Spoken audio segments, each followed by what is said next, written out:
चाहिए। अब हमारे प्रोग्राम का आखिरी बयान जो हमारे इस प्रोग्राम के सदर हैं, जिनकी सदारत में ये जलसा हो रहा है, मैं उनको दावत देता हूँ और उस हस्ती से आप सब वाकिफ हैं। मेरी मुराद हज़रत मौलाना मोहम्मद असलम नदवी साहब है कि वो यहाँ तशरीफ लाएं और हम सबको नसाइह से मुस्तफीद फरमाएं।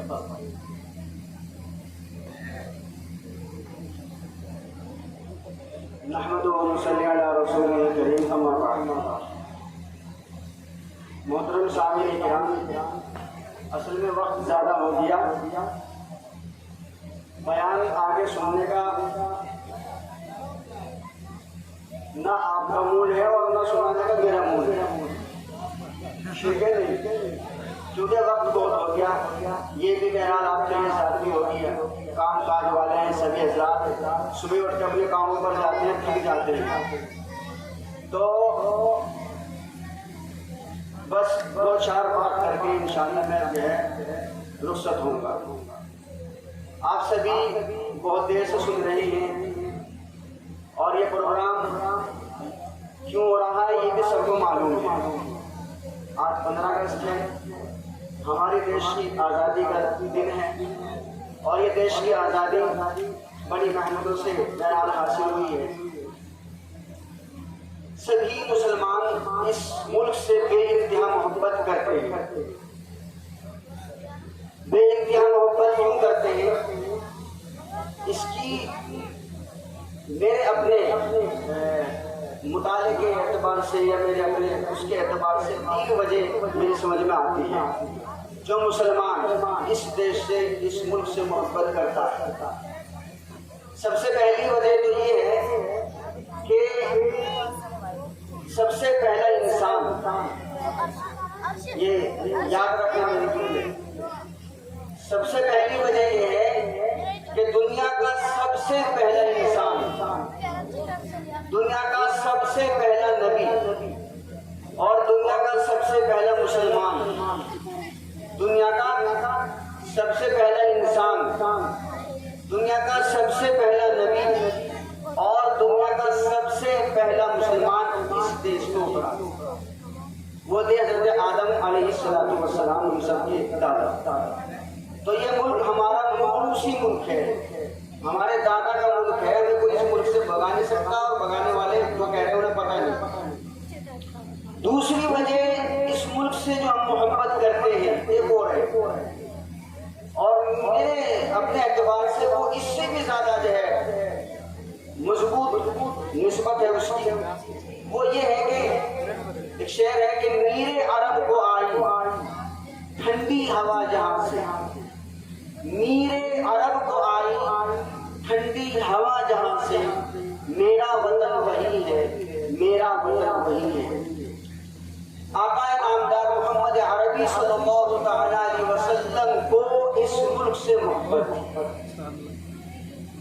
तो जब हमारे नबी को, आखिरी नबी हज़रत मोहम्मद सल्लल्लाहु अलैहि वसल्लम को, जिनके हम उम्मती हैं, उनको आपको आप सल्लल्लाहु अलैहि वसल्लम को इस मुल्क से मोहब्बत थी, तो हमारा भी हक बनता है कि हम भी इस मुल्क से मोहब्बत करें। और इसी वजह से इस मुल्क का मुसलमान इस देश से बहुत मोहब्बत करता है।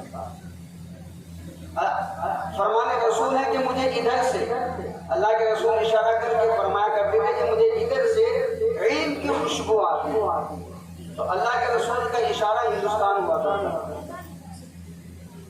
तीसरी वजह जो हम इस मुल्क से मोहब्बत करते हैं, इस मुल्क को दिलो जान से चाहते हैं, तीसरी वजह यह है कि हम सब ने जब अंग्रेजों ने इस मुल्क पर कब्जा कर लिया और अंग्रेज उस मुल्क पर अपनी हुकूमतें चलाने लगे और सब कुछ हुआ जो अभी आपने सब कुछ सुना, तो सबसे पहले जो अंग्रेजों को इस मुल्क से भगाने के लिए उठे वो मुसलमान थे। मुसलमानों ने हिम्मत की और मुसलमानों ने जो है अंग्रेजों से जंग लड़नी शुरू की। सन 1757 ईस्वी सबसे पहली जंग लड़ी गई, बाकायदा तौर पर जंग लड़ी गई। नवाब सिराजुद्दौला इन्होंने जंग लड़ी। एक चीज मैं यहाँ आपको बता दूं, बहुत सारे लोग कहते हैं कि आज इस जमाने में मुसलमानों की तादाद बहुत है भाई, हमारा कौन क्या बिगाड़ेगा, तादाद बहुत है हमारी तादाद। तो मैं आपको बताता चलूं तादाद से कुछ नहीं होता है। इंग्लिश में तादाद के लिए बोला जाता है क्वांटिटी, और एक लफ्ज आता है इसके मुकाबले में क्वालिटी, काबिलियत, सलाहियत। तो तादाद से कुछ नहीं होता है। कभी मुसलमान तादाद से नहीं जीता। तो ये जो जंग लड़ी गई है सन 1757 में सिराजुद्दौला में जंग लड़ी है अंग्रेजों के खिलाफ। सिराजुद्दौला हार गया था जंग, मुसलमान जंग हार गए थे। अच्छा, इसमें मुसलमानों की तादाद 70,000 थी। इस जंग में मुसलमानों की तादाद 70,000 थी और अंग्रेजों की तादाद 1 लाख होगी। अंग्रेजों की तादाद 3,000 थी। कितनी? 3,000 कुल अंग्रेज थे, 70,000 सामने मुसलमान थे। 3,000 ने 70,000 को हरा दिया। इसकी वजह क्या थी? वजह नंबर 1 मीर जाफर गद्दार था, उसने जंग लड़वाई। गद्दार कौन था मुसलमानों का? मुसलमान। समझ लें मेरी बात को, मैं बहुत इशारों में बात करूंगा, ज्यादा लंबी छोटी नहीं, पॉइंट। तो मुसलमान गद्दार था, मुसलमान ने जंग लड़वा दी मीर जाफर। तादाद 70,000 की, 3,000 ने जंग लड़ा दी।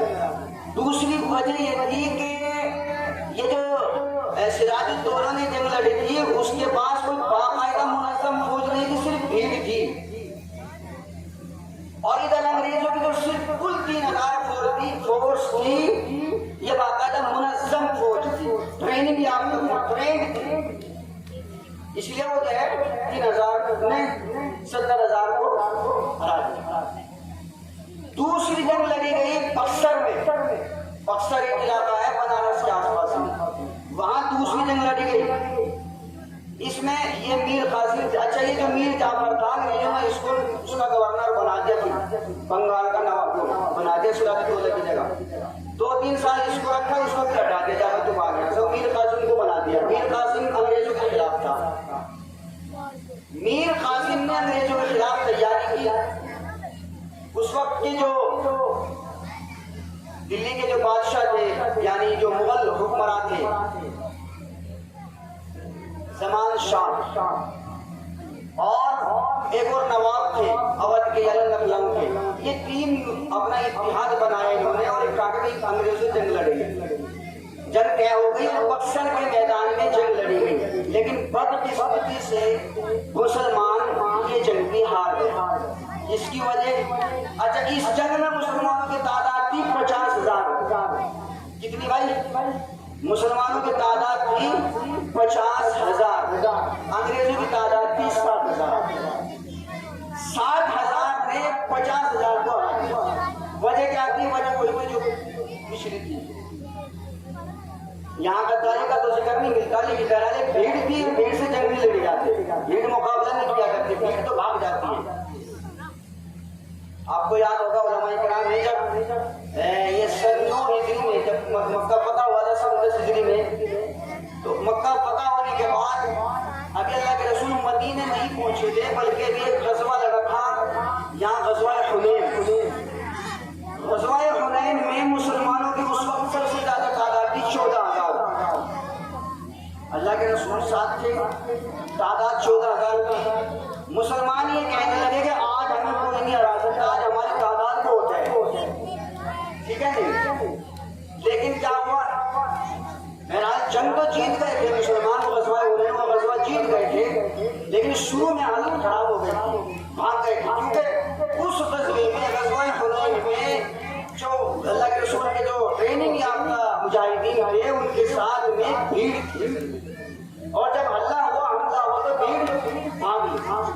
तो होता ही है कि असल जो है तादाद से कुछ नहीं होता है, असल अपने अंदर हमें क्वालिटी पैदा करनी है, अपने आप को मजबूत बनाना है, अपने आप को, अपने ईमान को मजबूत बनाना है।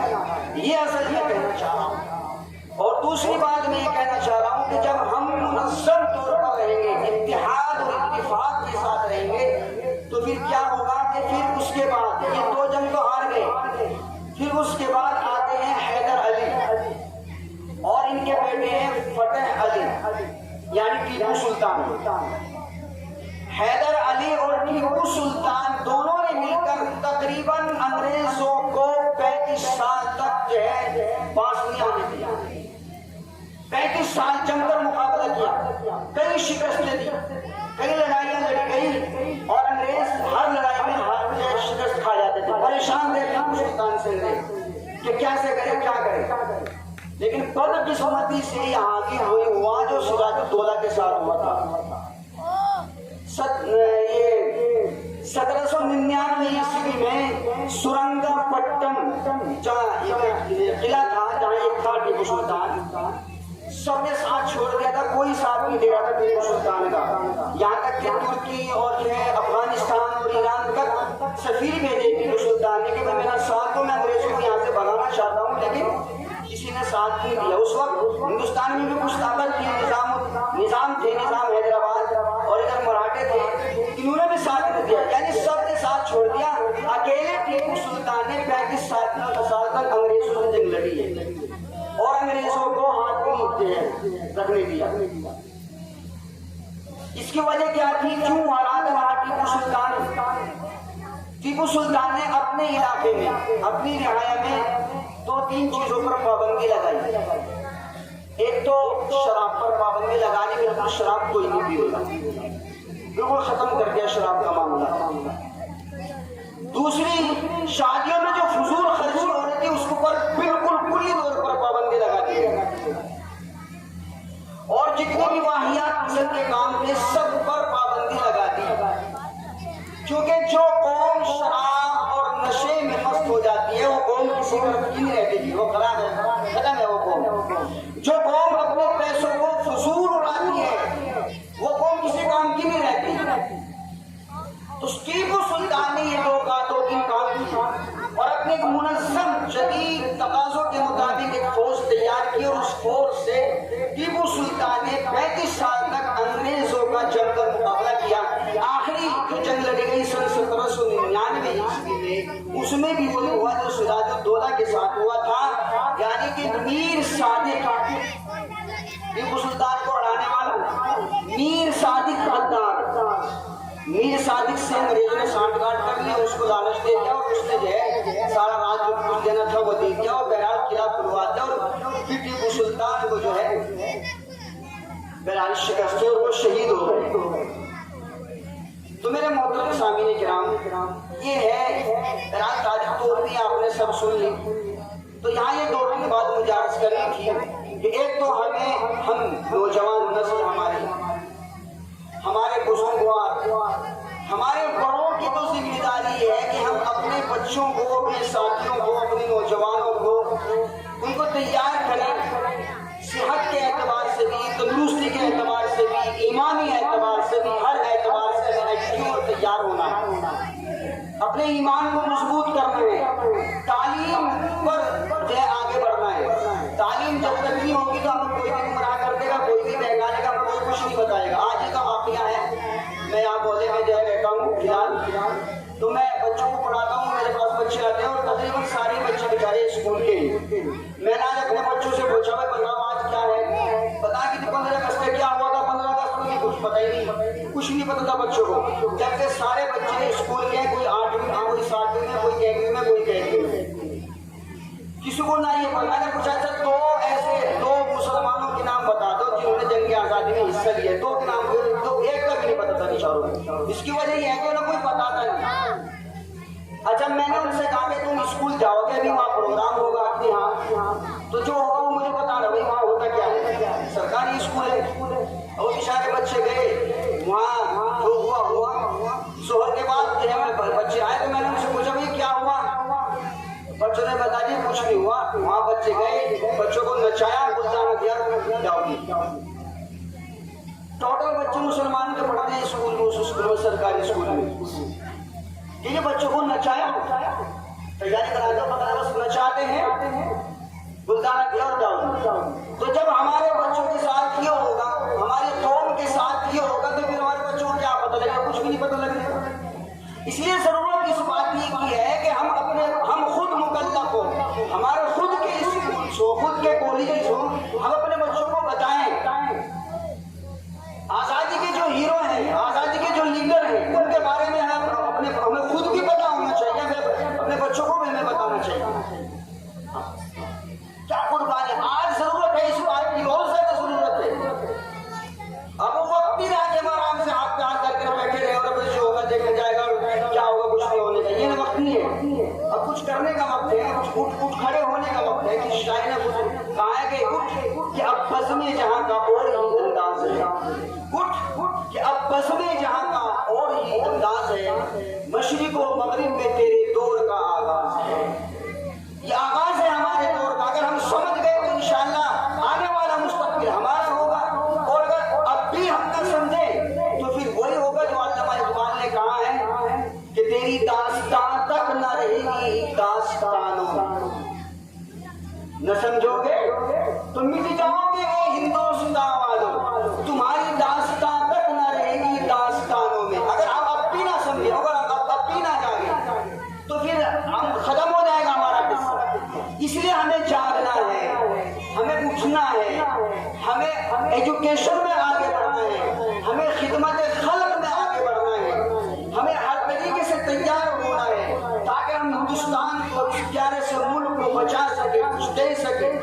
जो और फायदेमंद होती है उसको बचाया जाता है, लोग उसकी कदर करते हैं, और जो फायदेमंद नहीं होता है तो उसको उठाकर कूड़े करकट में डाल दिया जाता है। कुरान करीम ने इसकी बहुत मिसाल दी है कि फअम्मा ज़बदु फयज़हबु जुफ़ाअ, फअम्मा ज़बदु फयज़हबु जुफ़ाअ व अम्मा मा यनफ़अु अन्नास फयमकुसु फिल अर्ज़। जमीन पर वही लोग मिलते हैं जो फायदेमंद होते हैं, लोगों के लिए नफे बख्श होते हैं, और जो झाग होता है उसकी कोई हकीकत नहीं होती, हो जाएगा फअम्मा ज़बदु फयज़हबु जुफ़ाअ हो जाता है। इसलिए झाग मत बनिएगा, हमें झाग नहीं बनना है।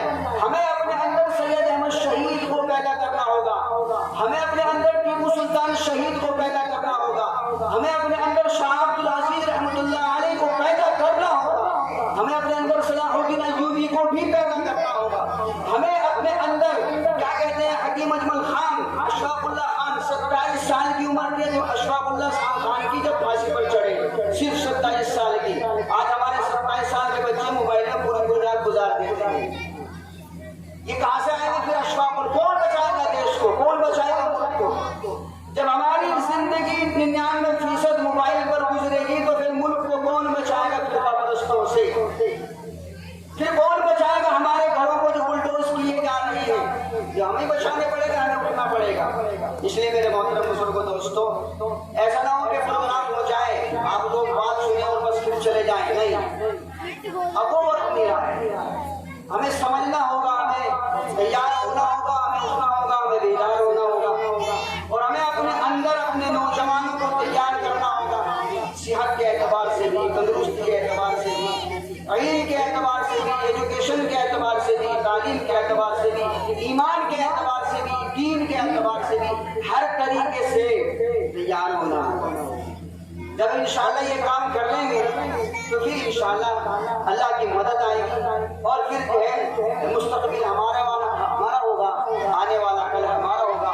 और अगर हमने ये काम न किया तो भाई आने वाला कल कैसा होगा, बस ये हम सबके सामने है। अल्लाह मुझे आपको अमल की तौफीक इनायत फरमाए। आखिर दावाना अल्हम्दुलिल्लाहि रब्बिल आलमीन।